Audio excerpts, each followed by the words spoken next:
It's that magical time of the year when the air turns crisp and our homes become havens of warmth and coziness. I'm super excited to share a fall decor, what we're doing in the garden, homemaking inspiration, and mouth-watering fall recipes. Get ready to embrace the spirit of autumn with me. We love decorating our front porch with mini pumpkins and bigger pumpkins and some seasonal flowers. And we have this wreath that we love to hang on the front door just to ring in the fall season. As the air gets cooler, I love to bring out my flannel shirts because they're so much cozier and a little bit warmer, perfect for this cooler weather.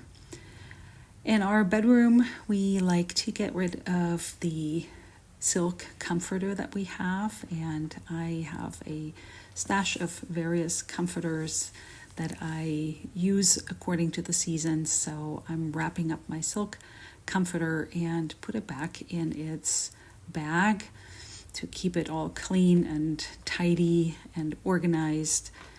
And it goes back in there. Sometimes, I don't know, it just fits better when you bring it out first, and then it doesn't really quite go in there the way it was originally. But anyways, I stuff it in there. Close the bag. It's somewhat breathable, so you don't get any weird odors in there. And then we have a lighter down comforter that we use with just a comforter cover. This is more of a German thing. We don't really use flat sheets. We only use a comforter cover and a fitted sheet on our bed.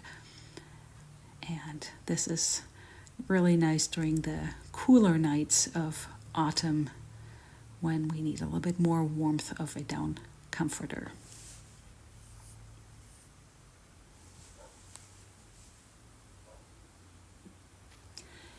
We have an elderberry bush in the garden that has been having elderberries on it, and I wanted to make some elderberry juice, so I gather all the clusters in a basket, and of course the best ones are always high up, so I use just a simple rake to bring down the branches to my height so I can cut off the clusters and collect them.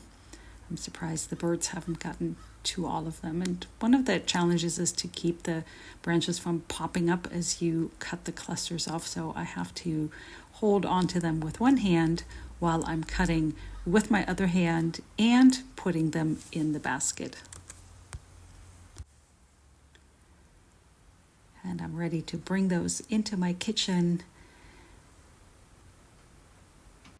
where I love using my steam juicer. I fill the berries up on the top portion, and there is steaming water, boiling water in the bottom.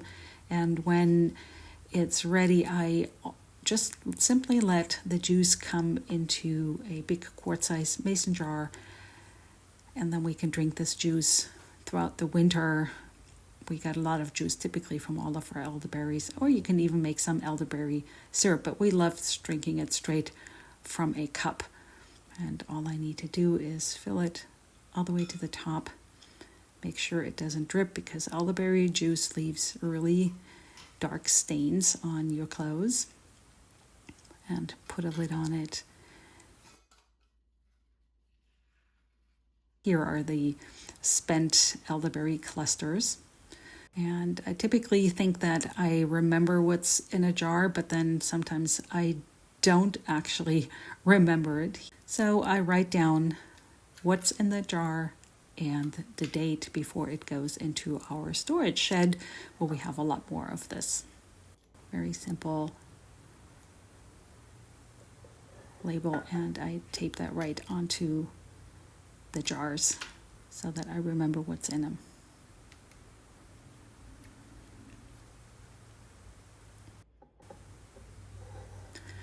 This is also the weekend when I go and get our raw milk from the farm. It's one of my favorite drives through the pretty countryside.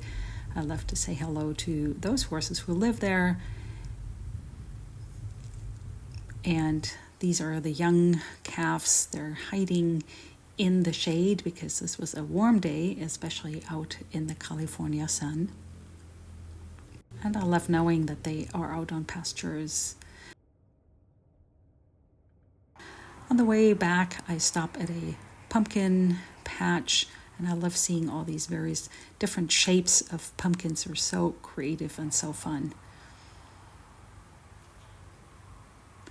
There is another little farm stand that sells apples and pears, and it's an honor system, which I also really love. And there's a box of quince and some pears, so I'm going to stock up on those. This is their quince tree, and they have so many quince on them, it makes me almost envious. This is our own quince tree, and hold on, we have 5 entire quince on the tree. It's a young tree that I planted, I want to say 4 years ago, maybe in 2019. So I was so happy this year to get the first harvest of quince that I'm going to bring into my kitchen in a moment. And it's always so fun to have them in a pretty basket. So here's one that I got from the farm stand that's fully ripe. The other ones from my tree need to ripen a few more days, if not maybe a week or so. And then I turn them into quince jelly and quince confectionery. As we're making fall meals for this recipe, I sauteed some bacon and turned it into crispy little bits in my cast iron skillet, and then I drained it out. This is a fall recipe that I just made up in my mind using the ingredients that I have. And I always love to feature pumpkins in the fall because I love their earthy, slightly sweet taste. This is a little something honey pumpkin, mini pumpkin. I always love to make fresh pumpkin puree or using fresh pumpkins rather than using canned pumpkin, because I think that the flavor is just so much better than anything you can get out of a can. I also love to scoop out the seeds, and I don't always do it, but when I have the time and when I think about it, I remove the flesh from the pumpkin seeds, and then we roast the pumpkin seeds in the oven with just a little bit of oil and salt, and it makes such a great snack, and no need to throw out anything that's good for eating.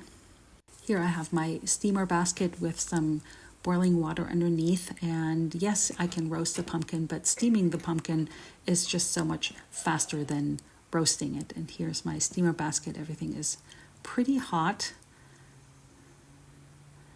I can barely touch the pumpkin halves, but sometimes I just don't want to wait. So I'm using a pot holder to hold the slices of pumpkins, the wedges of pumpkins, so I can scoop out the flesh and not have to wait until the pumpkin is completely cooled down. So yes, it might leave a little bit of stains on the pot holder, but I can always wash it.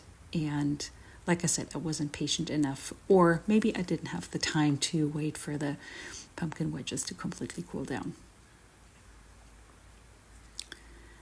This is a fall pasta I found at Trader Joe's that I thought was super fun, so I wanted to try that out. And it's going to be a very orange meal. When the water is boiling, I add the pumpkin shapes to the boiling water.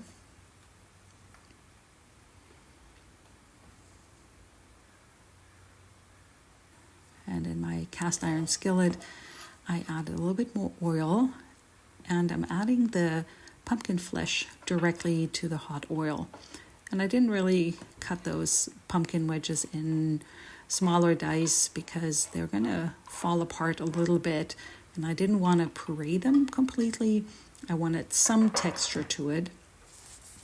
And I'm just sauteing that and gently caramelizing the pumpkin here. Next, I'm adding some sun-dried tomatoes that were marinated in olive oil to this dish because, as you know, pumpkin is pretty sweet and it really needs some other strong flavors around it. And sun-dried tomatoes add a little bit of zing, a little bit of tartness, and a little bit of sweetness, and I think they're the perfect addition for this dish. I will also saute them and heat them up a little bit with the pumpkin flesh. One of the tricks about making a pasta sauce is to add some of the pasta cooking water to the sauce, because it has some of the starches of the pasta in it, and it really helps bind the sauce but also make the sauce stick to your pasta afterwards. We love using fresh goat cheese in a lot of recipes, so you'll often see me use that. And it just adds a little creaminess to it, a little saltiness, a little bit of that cheesy umami flavor. And I can almost not imagine any dish where I wouldn't or couldn't use some fresh goat cheese. And we always have a few big logs of that in our refrigerator. And you can already see how it turns that sauce very creamy, adding some fresh ground pepper and some salt. And here's my crispy bacon that I'm adding back into the pasta sauce now. Once I drain the pasta, I love adding a good helping of olive oil to the pasta. Just really improves the flavor of it.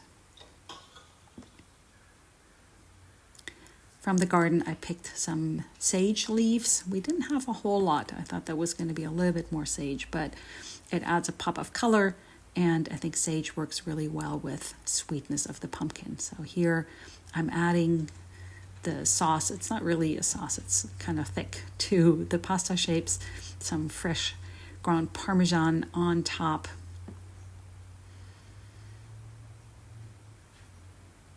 And a good sprinkle of chili flakes.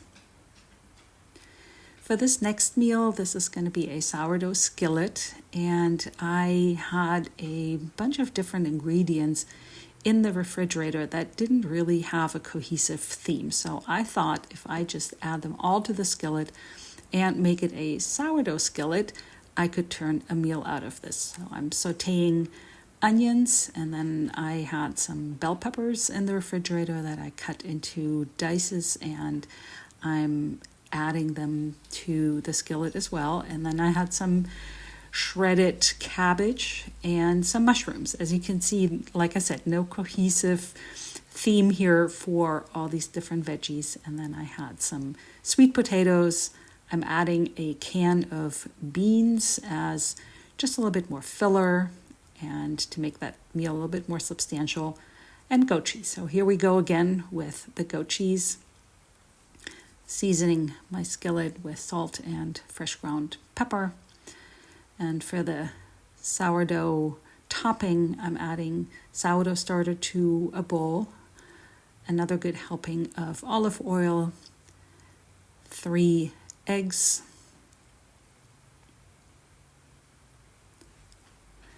then I stir that up. I'm adding just a little bit more flour to it. I'm not really following a specific recipe here. I'm just going by consistency, and then a little bit of baking powder because I'm not fermenting it for a long time, and I want it to be somewhat fluffy. I'm grating some cheese for the topping, and I'm pouring the sourdough mixture directly over my vegetables in the skillet, sprinkle a good helping of the cheese on top, and brown that in the oven until it's all fluffy and golden brown on top. And here it is, such a yummy, easy dish where you can use pretty much any leftovers. For my next dish, I'm making a yeast dough with spelt flour, adding some yeast to it, a little bit of salt, a little bit of sugar, mix the dry ingredients, some olive oil. Again, as you can see, I'm the queen of eyeballing. I'm not measuring, I'm just pouring it over there. It's maybe 2 tablespoons. And a good cup of warm water. I'm not using the whole cup quite yet, as I'm going to mix the dough. I will see what I need, and I do need the rest of the water. I'm adding that and mixing that, ultimately using my hands to turn that into a very soft uniform dough ball. And a good hand kneading on the counter is always helpful. Yeast likes to be manipulated. I'll cover that, and I ended up letting it sit overnight. The next day, again, I'm crisping some bacon in my skillet, and because this dish is a savory onion pie, if you will, it's called Zwiebelkuchen in German, uses 2 pounds of onions, and I'm always crying, so this time I'm using my mandolin to see if that actually helps down on the tears in my eyes. It kind of did, but you still get the onions in your eyes. You can see I'm trying to fight the tears as I am removing the crispy bacon from my skillet. I'm adding a little bit more, this time avocado oil, and I'm going to saute the onion slices here in my big skillet. As you can see, that's a lot of onions. It's about 2 pounds of onions. I turned the stove to low and add a lid to it and let that sit for maybe 20 or 30 minutes, occasionally stirring. Here's my yeast dough. I had removed it from the refrigerator earlier and let that come to room temperature. I'm going to knead it a little bit one more time just to make sure it's very uniform. And then I'm rolling it out so that I can line my casserole dish with this dough.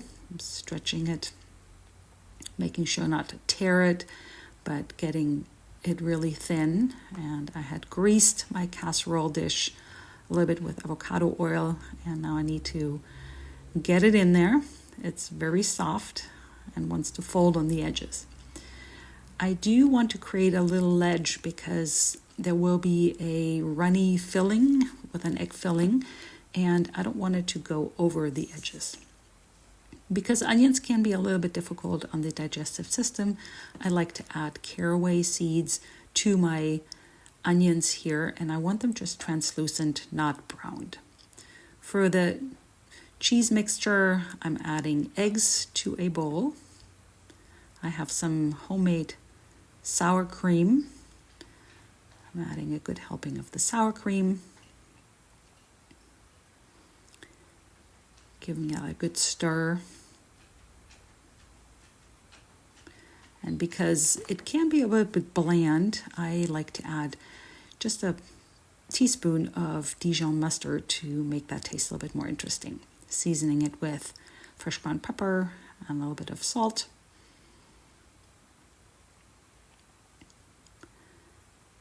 Whisking all that up.